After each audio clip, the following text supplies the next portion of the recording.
Hello everyone, welcome to my channel. आज हम करेंगे क्लास 9th की साइंस का 6th चैप्टर टिश्यूज़। ये बायोलॉजी का सेकंड चैप्टर है, बट क्लास 9th की क्लास की एनसीईआरटी साइंस का ये 6th चैप्टर है। ठीक है जी, so let's start now.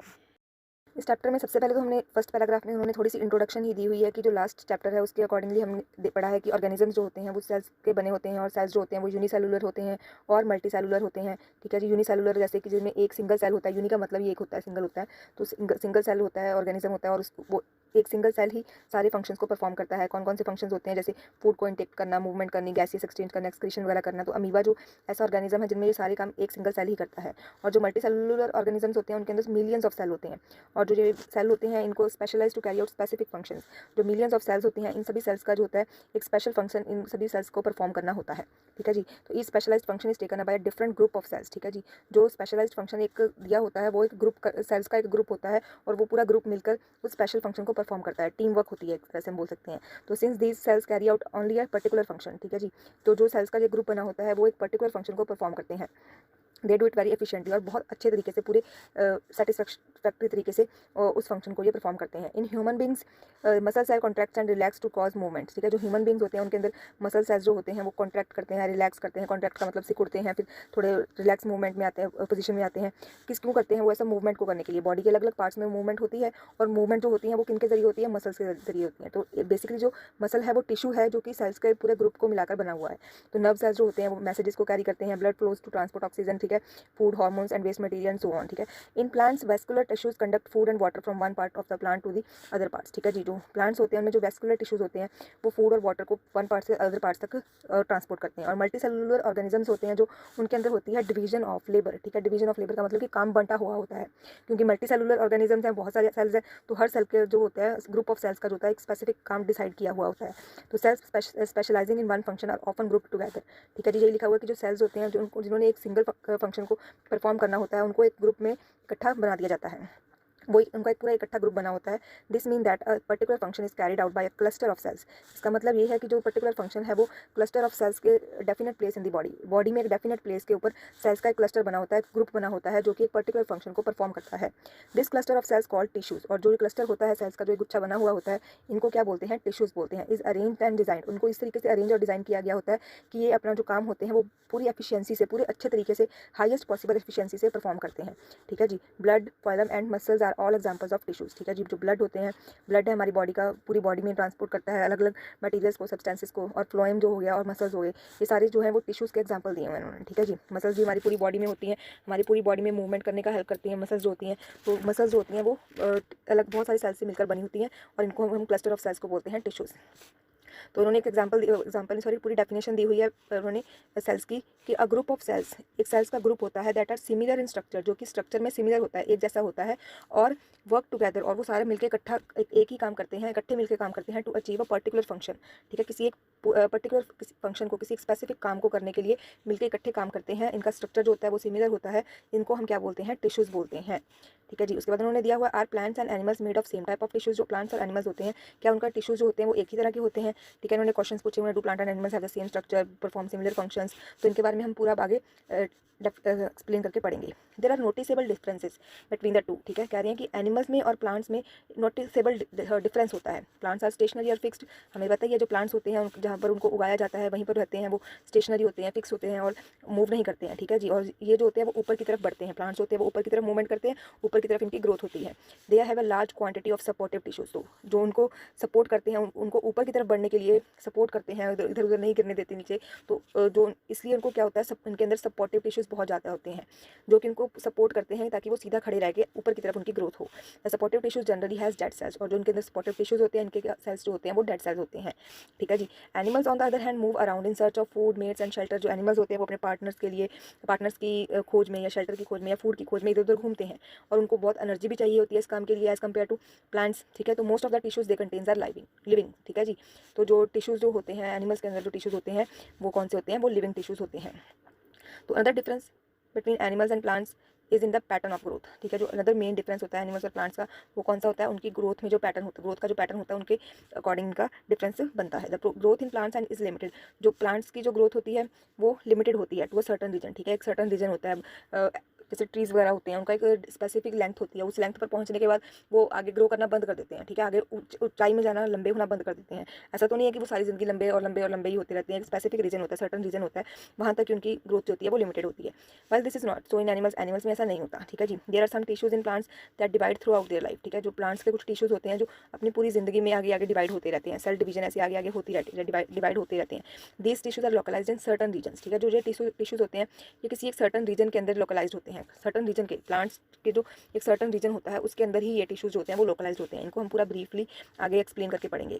Based on the dividing capacity of the tissues की जो डिवाइडिंग कैपेसिटी होती है, based on the dividing capacity of the tissues various plant tissues can be classified as growing and meristematic tissue and permanent tissue, ठीक है जी। तो जो tissues की प्लांट्स के अंदर जो टिश्यूज की डिवाइडिंग कैपेसिटी होती है उन कैपेसिटी के अकॉर्डिंग उस कैपेसिटी के बेसिस के ऊपर जो प्लांट टिश्यूज होते हैं उनको दो तरीके से डिवाइड किया हुआ है, क्लासीफाई किया हुआ है।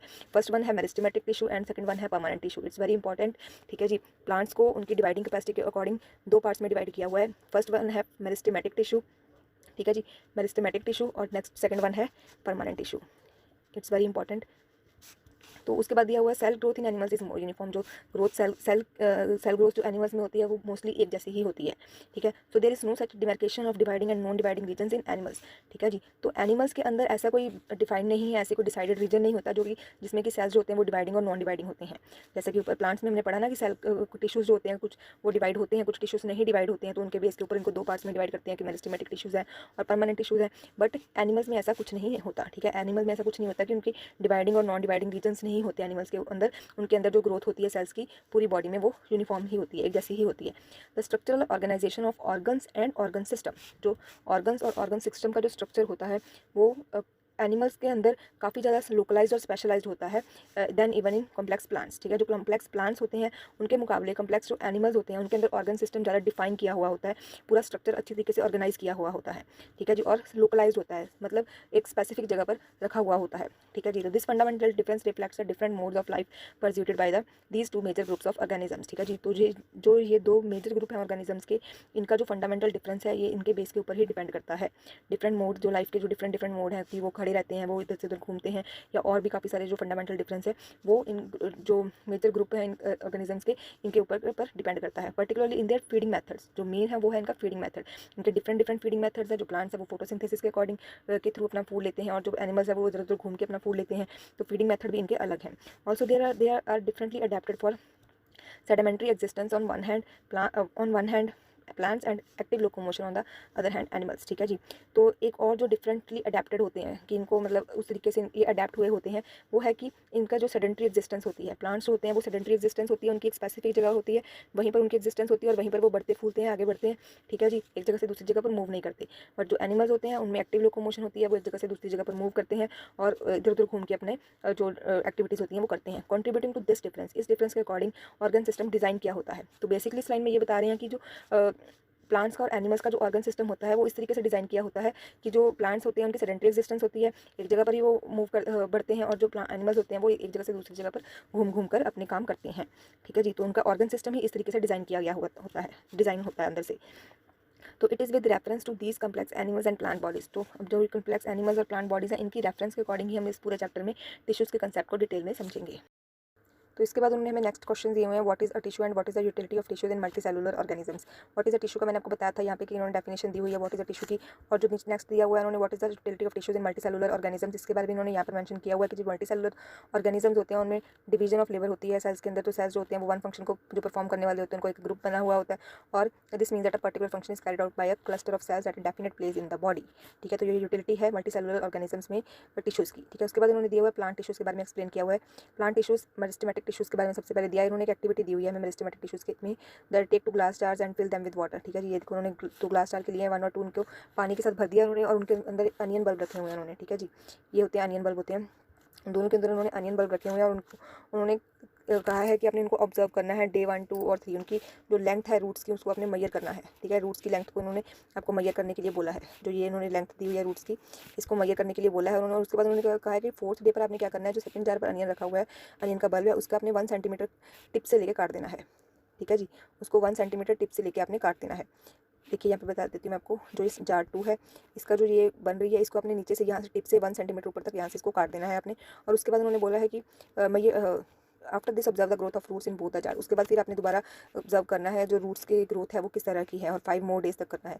उसके बाद उन्होंने आपको ऑब्जर्वेशंस को अपने टेबल में यहाँ पे अकॉर्डिंग उसके लिखना है। तो इसके क्वेश्चन दिए हुए हैं उन्होंने कि कौन से question 2 onions has longer root, किसकी ज़्यादा लंबी रूट होगी, और किसका जो टिप काटने के बाद उसमें ग्रोथ हो रही है उसके रूट्स में कि नहीं हो रही है, और जो टिप्स हो गए वो स्टॉप ग्रो करना बंद क्यों कर गए। जब हमने उनको 1 सेंटीमीटर उनकी रूट को टिप से काट दिया तो उन्होंने उसके बाद ग्रो करना क्यों बंद कर दिया। इन सभी के क्वेश्चन सभी हम आगे पढ़ेंगे, आंसर्स पढ़ेंगे। The growth of plants occurs only in certain specific region. ठीक है, जो प्लांट्स की ग्रोथ होती है वो एक स्पेसिफिक रीजन में ही होती है। अभी हमने पहले लास्ट पैराग्राफ में भी पढ़ा था कि डिवाइडिंग और नॉन डिवाइडिंग बेसिस के ऊपर इनके रीजन्स डिफाइन किए हुए होते हैं, और जो डिवाइडिंग जिस रीजन में डिवाइडिंग सेल्स होते हैं, मोर आगे से आगे सेल्स जो डिवाइड होने वाले होते हैं, उन्हीं सेल्स के अंदर जो होते हैं वो उनके अंदर फिर वो बढ़ते हैं, उनकी ग्रोथ होती है।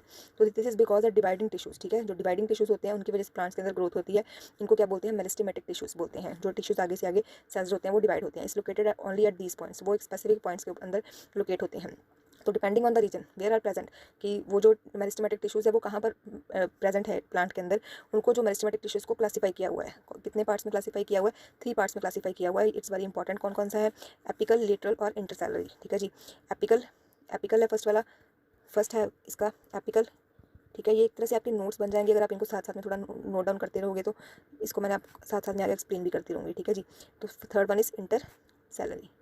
ठीक है, ये 3 तरह के मेरिस्टम होते हैं जिनके बेसिस के ऊपर मेरिस्टेमेटिक टिश्यूज को डिवाइड किया होता है। तो new sales produce by meristem, जो न्यू सेल्स बनते हैं मेरिस्टम के अंदर, like those of meristem itself, जैसा मेरिस्टम होता है उसी तरह के बनते हैं मेरिस्टम में न्यू सेल्स जो बनते हैं। तो इसको हम अगर ईजी लैंग्वेज में बोले तो हम ये बोल सकते हैं कि जो सेल होता है वो आगे जो डॉटर सेल बनाता है, तो उसके जो डॉटर सेल्स होते हैं वो जब नए नए सेल बनते हैं, जब ये डॉटर सेल्स नए नए बनते हैं तो इनके जो करैक्टरिस्टिक होते हैं वो इस सेल की तरह ही होते हैं। इसको हम अगर ईजी लैंग्वेज में लेते हैं। ठीक है, बट एज द ग्रो, पर जैसे ही वो जो सेल आगे बढ़ते हैं, जो सेल जो आगे बनते हैं वो जैसे ही ज़्यादा ग्रो होते हैं, मैच्योर होते हैं, तो उसके बाद क्या होता है, वो जो सेल होते हैं उनके करैक्टरिस्टिक्स में चेंजेस आने शुरू हो जाते हैं।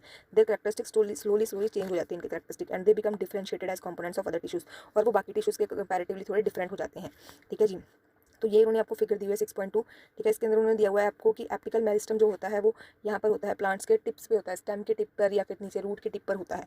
ठीक है, उसके बाद होता है इंटरकैलरी मेरिस्टम, और उसके बाद उन्होंने दिया हुआ है आपको लेटरल मेरिस्टम। ठीक है, जो ये होता है लेटरल मेरिस्टम, ये अंदर की तरफ दिया हुआ दिखाया हुआ यहाँ पर कि ऐसे स्टेम के अंदर की तरफ होता है। तो इनके काम क्या होते हैं, एपिकल मेरिस्टम जो होता है growing tips of stems and roots. ठीक है, एपिकल मेरिस्टम जो होता है वो कहाँ पे होता है, टिप पर, किसकी टिप पर, स्टेम और रूट की टिप पर होता है, और ये क्या करता है, स्टेम और रूट की लेंथ को बढ़ाने में हेल्प करता है। ठीक है जी, जो एपिकल मेरिस्टम होता है वो स्टेम और रूट की लेंथ को इंक्रीज करने में हेल्प करता है।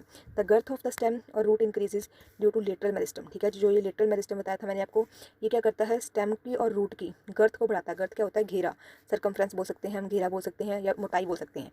ठीक है, तो जो स्टेम होती है, यहाँ पे जो तना होता है, स्टेम होती है या फिर नीचे जो रूट बनी हुई होती है, उसके गर्थ को यानी कि उसके घेरे को या उसकी मोटाई को बढ़ाने का काम जो होता है वो कौन करते हैं, लेटरल मेरिस्टम। ठीक है जी, तो इंटरसेलुलरी मेरिस्टम जो होते हैं वो प्लांट्स में होते हैं नियर द नोड। ठीक है, वो नोड के पास होते हैं। लेटरल मेरिस्टम को हम कैम्बियम भी बोलते हैं। Intercalary meristem seen in some plants is located near the node. जो इंटरकैलरी मेरिस्टम होता है वो प्लांट्स के अंदर जो लीव्स होते हैं, लीव्स के जो नोड्स वगैरह होते हैं, लीव्स एंड ट्विग्स जो होते हैं, उनके जो नोड्स होते हैं, इंटर नोड्स जो होते हैं, उनके बेस में होते हैं ये इंटरकैलरी मेरिस्टम जो होते हैं। It increases the length of organs, और जो इंटरकैलरी मेरिस्टम होते हैं ये जो ऑर्गन्स होते हैं, प्लांट के ऑर्गन्स होते हैं, प्लांट के ब्रांचेस वगैरह होते हैं, उनकी लेंथ को बढ़ाने में हेल्प करते हैं, और जो ट्विग्स वगैरह होते हैं, ट्विग्स जो तिलियाँ सी होती हैं, उनकी मूवमेंट में हेल्प करते हैं। ठीक है, मूवमेंट के होने की वजह कौन से सेल्स होते हैं, इंटरकैलरी मेरिस्टम जो होते हैं। ठीक है जी, तो उसके बाद उन्होंने हमें नेक्स्ट दिया हुआ है cells of meristematic tissues are very active, they have dense cytoplasm. जो सेल्स होते हैं मेरिस्टेमेटिक टिश्यूज के वो बहुत एक्टिव होते हैं और उनका साइटोप्लाज्म बहुत डेंस होता है। साइटोप्लाज्म के बारे में आपको मैं लास्ट चैप्टर में पढ़ा चुकी हूँ, उसकी वीडियो आप देख सकते हो, उसमें पूरे पैराग्राफ में उसकी पूरी एक्सप्लेनेशन दी हुई है साइटोप्लाज्म की। और हमने उसमें ये भी पढ़ा था कि जो सेल वॉल होती है प्लांट्स की वो सेल्यूलोज की बनी होती है। तो यही उन्होंने यहाँ पे लिखा हुआ है कि टिश्यूज जो होते हैं वो एक्टिव होते हैं, डेंस साइटोप्लाज्म होता है और उनका बहुत पतला से सेल्यूलोज वॉल होती है और एक प्रोमिनेंट न्यूक्ली होता है। ठीक है जी, प्रोमिनेंट एक बहुत ही मेन जो होता है वो न्यूक्लियस होता है, और इनके अंदर वैक्यूल्स नहीं होते। वैक्यूल्स को भी हम पिछले चैप्टर में पढ़ चुके हैं, जो प्लांट को रिजिडिटी और टर्जिडिटी देते हैं वो होते हैं वैक्यूल्स। इनके अंदर सेल सैप होता है। ठीक है, फ्लूइड सा होता है जिसको कि सेल सैप बोलते हैं। तो वैक्यूल्स जो होते हैं वो भी मेरिस्टेमेटिक टिश्यूज के अंदर नहीं होते।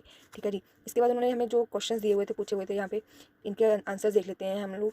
विच of the 2 onions has longer roots and why. ठीक है, उन्होंने पूछा है कि दोनों अनियंस में से कौन से अनियन की रूट्स होगी वो ज़्यादा लंबी होगी और क्यों होगी। ठीक है जी, अब 2 अनियन से फर्स्ट जार 1 में था, जार 2 में था। ऑब्वियसली जार 1 के अनियन के जो रूट्स होंगी वो ज़्यादा लंबी हो जाएंगी। ठीक है, और जार 2 की जो रूट्स होंगी वो थोड़ी कम लंबी होंगी। ठीक है, क्यों कम लंबी होंगी, क्योंकि उनको हमने बाद में 1 सेंटीमीटर काट भी दिया था, और 1 सेंटीमीटर काटने के बाद उन्होंने दोबारा ग्रो करनी बंद कर दी। क्यों ग्रो करनी बंद कर दी वो सेकंड वाले क्वेश्चन में देखते हैं। Do the roots continue growing even after we have remove their tips. कह रहे हैं अगर हमने जब सेकंड जार पर जो अनियन बल्ब रखा था उसकी जब हमने रूट्स को काट दिया था 1 सेंटीमीटर कट कर दिया था। कट करने के बाद जब हमने उनको अगले डेज़ में ऑब्ज़र्व किया, तो क्या उनकी जो रूट्स थी उनके आगे ग्रोथ हुई या नहीं हुई, ठीक है? तो उनकी आगे ग्रोथ नहीं हुई होगी, ठीक है? उनकी आगे ग्रोथ नहीं हुई होगी, क्यों नहीं हुई होगी? Why would the tips stop growing in jar 2 after we cut them? जब हमने इस जार 2 का जो रूट्स थी अनियन की, वो हमने जब एक बार काट दी, तो वो आगे ग्रो क्यों नहीं हुई? क्योंकि मैंने आपको बताया अभी कि जो टिप्स होते हैं उनके अंदर कौन से टिश्यूज़ होते हैं, एपिकल मेरिस्टम होते हैं उनके अंदर, आपको अभी भी बताया। तो जब हमने जार 2 वाले अनियन के टिप को ही काट दिया, जार 2 के अनियन के हमने टिप को काट दिया, नीचे से 1 सेंटीमीटर टिप को काट दिया, तो उसमें जो एपिकल मेरिस्टम के टिश्यूज़ थे वो तो कट हो गए। एपिकल मेरिस्टम के टिश्यूज़ कट हो गए, जब एपिकल मेरिस्टम के टिश्यूज़ ही कट हो गए उसमें से, तो फिर उसके अंदर आगे ग्रोथ हो ही नहीं सकती, क्योंकि एपिकल मेरिस्टम के जो टिश्यूज़ होते हैं वही टिप्स को, स्टेम और रूट की टिप्स को इंक्रीज़ करते हैं, उनको ग्रो करते हैं। तो हमने वो टिप्स इसके सेकंड जार के अनियन के, हमने वो टिप्स के काटने से उसके एपिकल टिश्यूज़ को, एपिकल मेरिस्टम को ही काट दिया, इसलिए वो आगे ग्रो नहीं हुआ, ठीक है जी। तो ये आपके तीनों क्वेश्चंस हो गए हैं। अब इसके बाद नेक्स्ट उन्होंने हमें दिया हुआ है परमानेंट टिश्यूज़। परमानेंट टिश्यूज़ को अब हम नेक्स्ट क्लास में करेंगे, नेक्स्ट वीडियो में कंप्लीट करेंगे। अगर आपको ये वीडियो अच्छी लगी है तो please like and share and don't forget to subscribe my channel for more videos. Thanks for watching.